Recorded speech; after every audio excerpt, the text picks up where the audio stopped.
ભાદરવા સુદ આઠમ એટલે ધરો આઠમ. કહેવાય છે કે આ દિવસે પૃથ્વીનું પૂજા કરવી જોઈએ.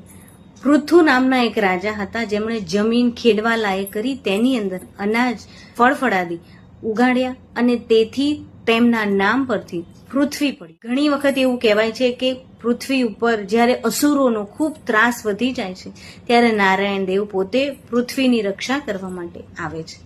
ધરો આઠમની એક વ્રત કથા પણ છે. એક નગરમાં સાસુ વહુ રહે.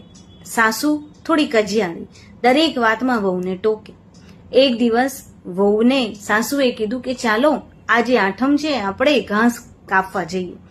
વહુએ ના પાડી કે આજે ધરો આઠમ છે, આજે ઘાસ ન કપાય, પણ સાસુ ન માન્યા. છેવટે સાસુ અને વહુ ખેતરમાં ગયા. ત્યાં જઈ ઘાસ વાઢવા લાગ્યા. સાસુએ પોતાની રીતે બધું જ ઘાસ વાઢી દીધું, પણ વહુએ લીલું ઘાસ રહેવા દીધું, સૂકું સૂકું ઘાસ વણવા લાગી.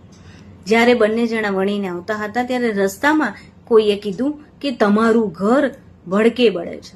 સાસુ વહુ દોડતા દોડતા ગયા. તે જોઈ સાસુ તો પોકે પોકે રડવા લાગ્યા. જ્યારે બધું જ બળીને ભસ્મ થઈ ગયું ત્યારે વહુ દોડતી દોડતી અંદર ગઈ અને જોયું તો બાળક હસતું રમતું ઘોડિયામાં સૂતું હતું. બહાર આવી તેમણે ધરોની પૂજા કરી અને જ્યાં હતી